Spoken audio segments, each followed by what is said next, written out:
كذب قال بل سولت لكم أنفسكم أمرا فصبر جميل والله المستعان على ما تصفون.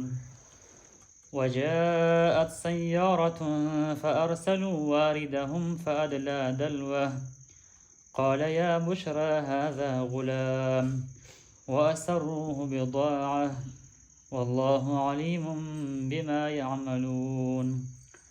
وشروه بثمن بخس دراهم معدودة وكانوا فيه من الزاهدين. وقال الذي اشتراه من مصر لامرأته أكرمي مثواه عسى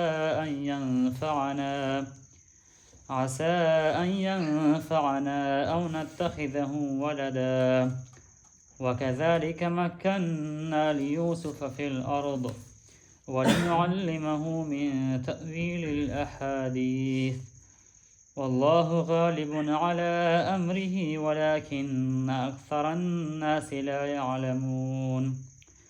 ولما بلغ أشده آتيناه حكما وعلما وكذلك نجزي المحسنين. صدق الله العظيم.